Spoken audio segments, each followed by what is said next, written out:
Welcome booktube and booktubers and science fiction readers and science fiction curious and whatever. Welcome all to what I hope will be the final wrap-up review of Tomorrow Came by Edmund Cooper. It's not my first final wrap-up. I'm hoping this is the one that'll stick though. So pardon the breathy voice. I've been sick. I'm not trying for a jazz voice. It's a real thing. This is my beautiful Panther book edition from 1963 that I found some time ago in the wild, like I find most of my books. It was in near perfect condition when I found it. It's in slightly less perfect condition now because I've been reading it. I can feel that the pages, the glue between the pages is starting to do that cracking thing. But I am very glad to have found it and very glad to have read it. I'm still working on my techniques for reviewing short story collections. They kind of mystify me in a way. With Tomorrow Came, I've reviewed nearly all the stories by now, either individually or by twos and threes. And you can go back for actual specific reviews of the individual stories. And you can probably go back to the first one or to the book haul to listen to me raving about how much I love this cover, which is true. Old Panther edition, 4 shillings, I think, Australian. No mention of the cover artist, of course, but that was a thing that happened. So overall, I would give this book a 5 stars.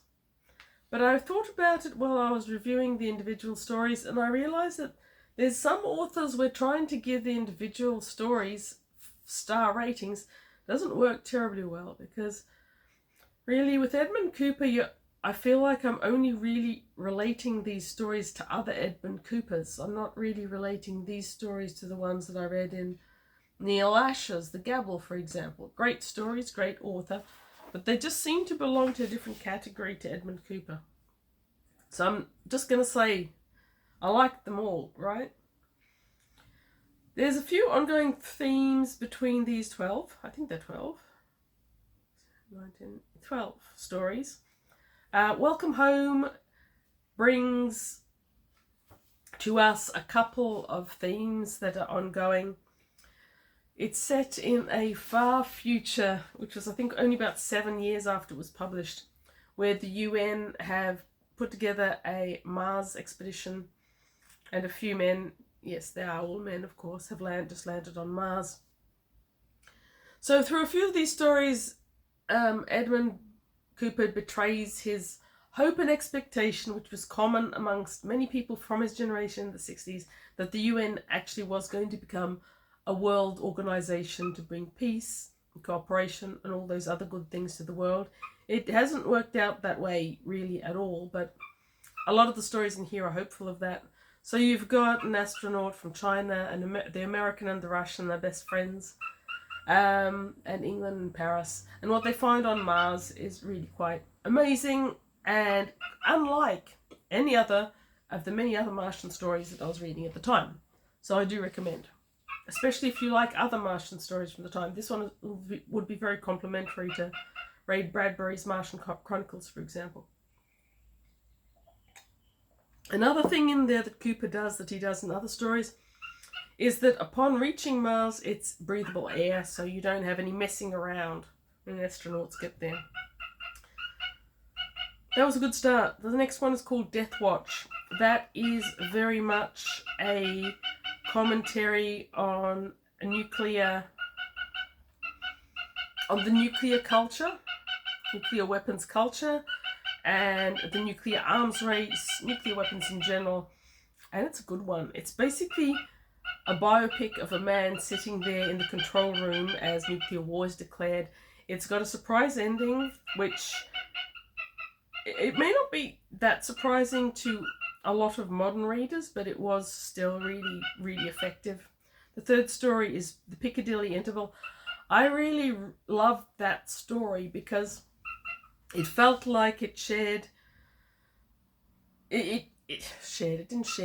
sort of emphasized and gave added weight to Edmund Cooper's fascination with aliens abducting people and putting them on other planets. That's a theme in two of his early books, Transit and Seekers from the Sky. They're the first two Edmund Coopers I read, and I still love them.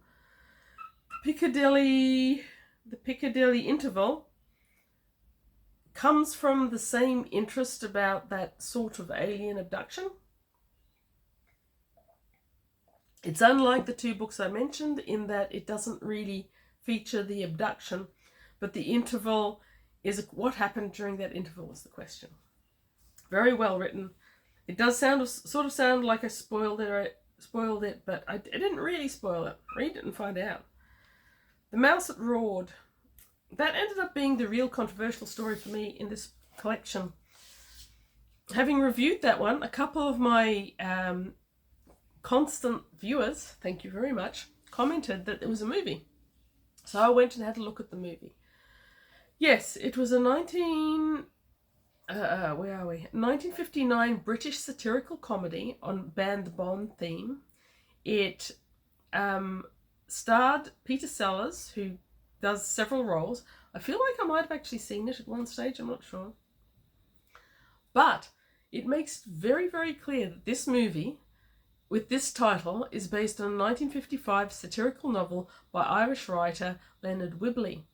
He did a range of satires, and they were all on the nuclear arms race theme, and they all occur in an imaginary country in Europe called Duchy, I think, of Grand Fenwick. Now this is Edmund Cooper, and it occurs in the Republic of Karenya. Field Marshal Schrag, President of the Republic of Karenya, felt like a condemned man. So basically you've got this, few people have even heard of the Republic of Karenya, which in itself is a direct tribute to the tradition of masterly inactivity that has preserved the country throughout several major wars. Fate then would seem particularly unkind in ordaining that the Karenyans should sit upon one of the world's richest supplies of uranium.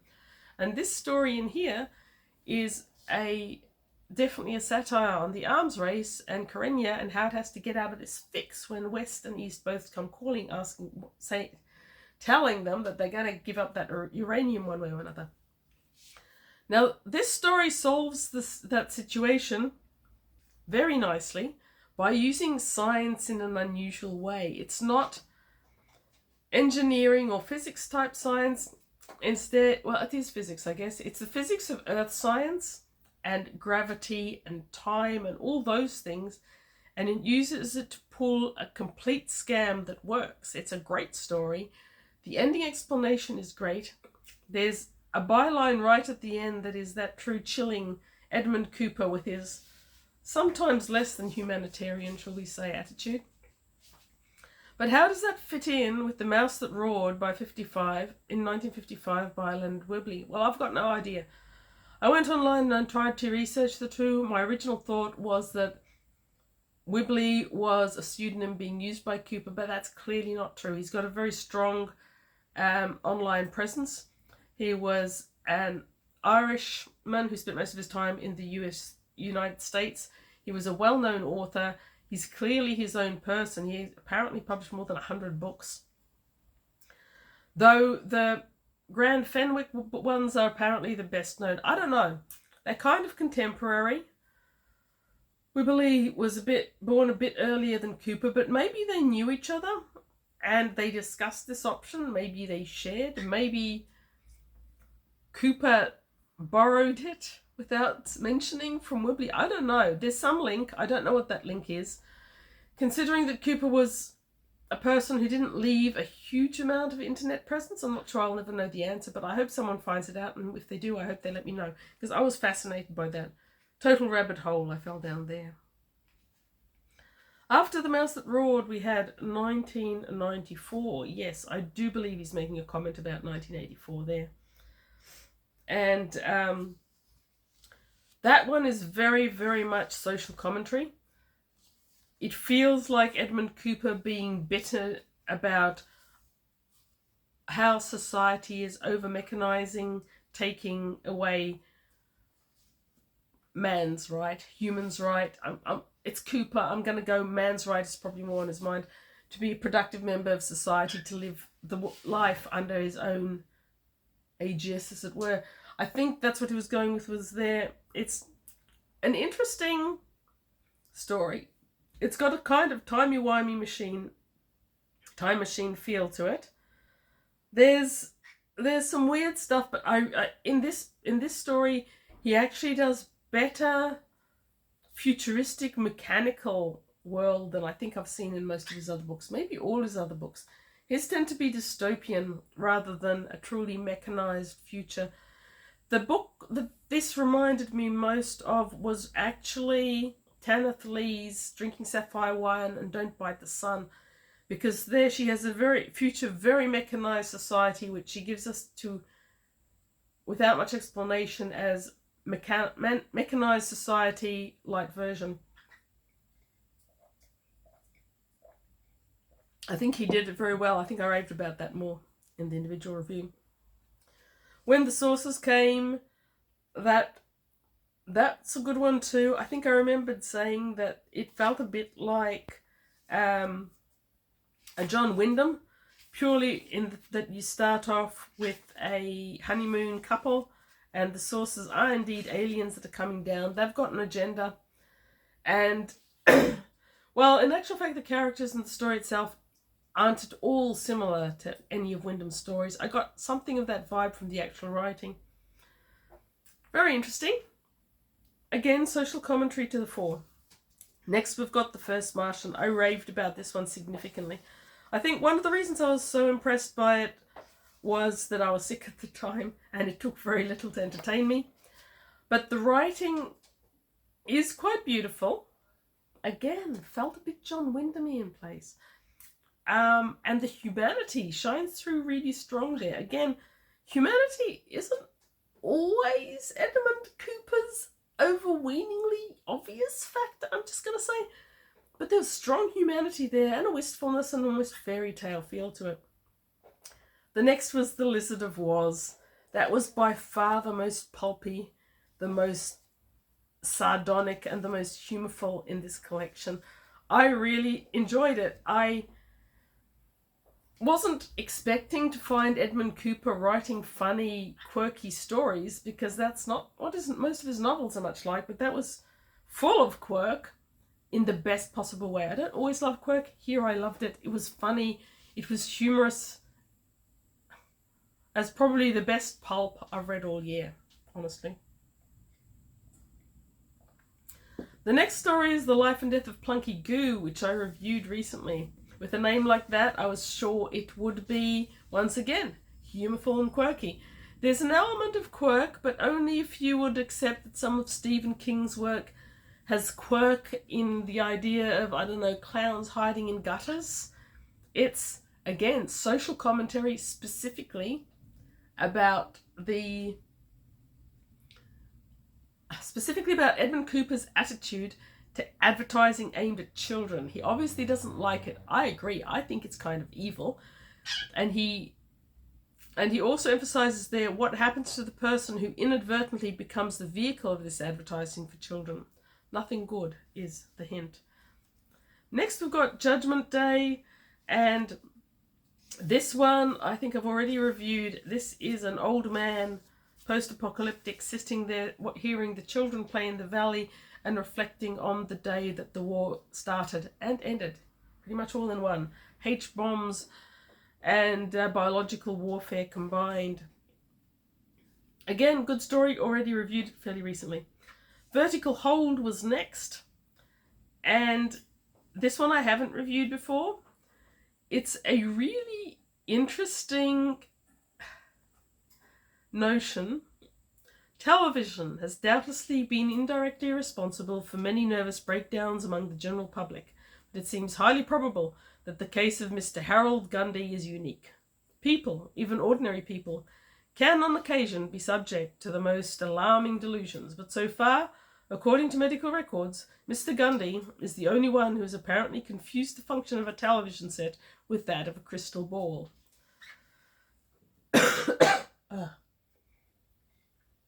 So when Mr. Gundy's second-hand TV starts misbehaving, as it does a lot, he hits it to correct the picture, and it starts giving him the news that hasn't happened yet. Really good story. Much more about the human aspect of Mr. Gundy than anything else. And there's a lot there that's tongue-in-cheek. Not actually overtly humorous or even ironic, but light-hearted almost. And then we've got the Doomsday Story. It starts off, "It is now August the 31st, 1965, and my job is finished. Tomorrow, after the press conference and the farewell dinner, I shall, I hope, be able to retreat into total personal obscurity." So this is when the English government decides that they need to have a doomsday weapon. There are H-bombs, there are nuclear arm race, there's all sorts of other things, but they need the ultimate, the doomsday weapon.